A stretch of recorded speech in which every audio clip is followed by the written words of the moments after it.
여러분의 자산을 지키고 또 불려나가는 길, 그 첫걸음을 오늘 저와 함께 내디뎌 보시죠. 투자의 가장 기본 도구라고 할 수 있는 주식, 채권, 그리고 요즘 정말 많은 분들이 주목하는 ETF까지 제가 오늘 속 시원하게 비교해 드릴게요.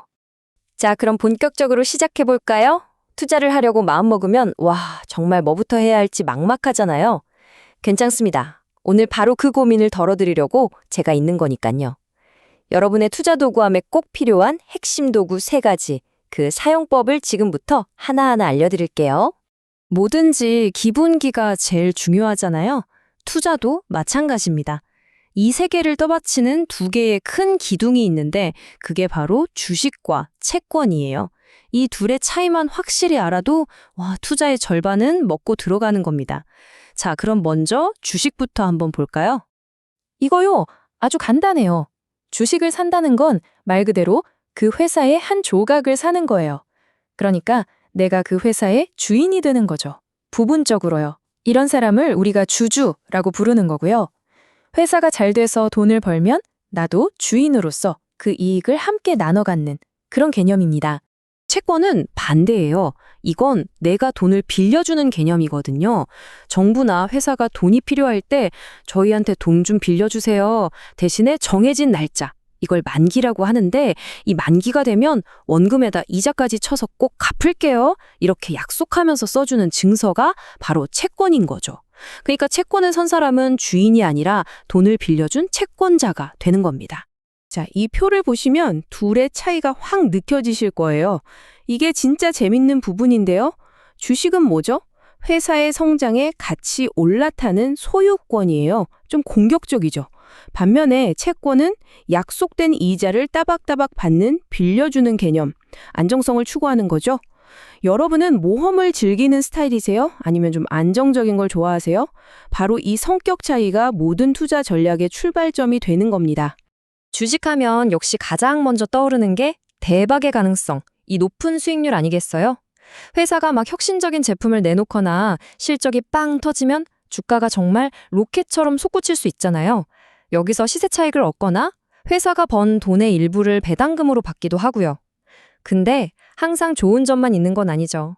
그만큼 가격 변동이 심해서 자칫하면 내 소중한 원금을 잃을 수도 있다는 거. 이 리스크는 반드시 꼭 기억하셔야 합니다. 채권은 분위기가 완전 다릅니다. 채권의 키워드는 바로 안정성이에요. 약속된 날에 이자가 꼬박꼬박 들어오고 만기가 되면 내가 투자했던 원금 그대로 돌려받으니까요. 그래서 우리가 안전자산이라고 부르는 거죠. 근데 채권에도 변수가 하나 있긴 해요. 바로 금리입니다. 이게 무슨 말이냐면 만약에 시중금리가 막 올라가요. 그러면 새로 나오는 채권들은 이자를 더 많이 주겠죠. 그럼 상대적으로 내가 갖고 있는 예전 채권은 매력이 좀 떨어지잖아요. 그래서 가격이 하락할 수도 있다는 거. 요 점은 기억해 두시면 아주 유용합니다. 자, 근데 솔직히 한번 생각해 보세요. 어떤 회사가 앞으로 잘 될지 하나하나 골라내는 거, 이거 진짜 어렵지 않나요? 마치 넓은 밭에서 제일 맛있는 과일 하나를 콕 집어내는 것과 같다고 할까요? 그런데 만약에 그냥 이 밭 전체를 통째로 살 수 있다면 어떨까요? 바로 그 질문에 대한 대답이 바로 요즘 투자의 필수템 ETF입니다. 투자의 신 워런 버핏은 평생에 걸쳐서 거의 같은 조언을 했어요. 괜히 똑똑한 척 개별 종목 고르려고 애쓰지 말고 그냥 시장 전체에 투자해라. 이게 무슨 말이냐면 실제로 그 똑똑하다는 펀드 매니저들조차 장기적으로 보면 시장 평균 수익률을 이기기가 정말 힘들다는 거예요. 왜냐? 시장이라는 게 결국 수많은 전문가와 정보들의 집합체, 거대한 집단지성이거든요. 근데 궁금하잖아요? 개인이 어떻게 시장 전체를 살 수 있을까요? 예를 들어 우리나라 대표 기업 200개를 묶어놓은 코스피 200 지수. 이 200개 회사 주식을 우리가 어떻게 일일이 다 사겠어요? 이건 거의 불가능한 일이죠. 바로 그 불가능해 보이는 일을 가능하게 만들어주는 마법 같은 도구가 있습니다. 그게 바로 ETF, 상장지수 펀드입니다. 원리는 생각보다 간단해요. 자산운용사라는 곳에서 우리 대신 코스피 200에 속한 200개 기업 주식을 싹 다 사서 하나의 종합 선물 세트로 딱 묶는 거예요. 그리고 이 선물 세트 자체를 주식처럼 사고 팔 수 있게 시장에 내놓는 거죠. 그럼 우리는 어떻게 하면 될까요? 그냥 이 ETF 한 주만 사면 순식간에 200개 기업에 동시에 투자하는 효과를 얻게 되는 겁니다. 정말 대단하죠? 네, 이 그림이 그 과정에 아주 잘 보여주네요. 자산 운용사가 좋은 재료, 즉 개별 주식들을 모아서 펀드라는 맛있는 요리를 만들어요. 그리고 이걸 누구나 쉽게 맛볼 수 있도록 증권거래소라는 가게에 진열해 놓는 것과 똑같습니다. 투자자는 그냥 가게에 가서 딱 한 번만 주문하면 수백 개 기업의 맛을 동시에 보는, 즉 분산 투자의 효과를 누릴 수 있게 되는 거죠. 자, 그런데요. 시장을 둘러보다 보면 ETF랑 이름이 아주 비슷한 상품을 보게 되실 거예요. 바로 ETN이라는 건데요. 겉으로 보기엔 정말 쌍둥이처럼 비슷해 보이지만 속을 들여다보면 아예 다른 상품입니다. 이 차이를 모르면 나도 모르는 사이에 위험에 빠질 수 있거든요. 그러니까 이건 정말 집중해서 들어주셔야 해요. ETN 즉 상장지수 증권은요. 발행하는 주체가 달라요. 바로 증권사입니다. ETF가 실제 주식들을 담고 있는 실물 바구니라고 한다면 ETN은 증권사가 이 지수가 오르는 만큼 만기가 되면 저희가 꼭 돈으로 드릴게요 라고 약속하는 차용증이나 약속어음에 더 가깝습니다. 그러니까 핵심은 ETN 안에는 실제 자산이 들어있지 않을 수도 있다는 거예요. 그래서 여기서 가장 중요한 키워드가 바로 신용 위험입니다. 이게 무슨 말이냐?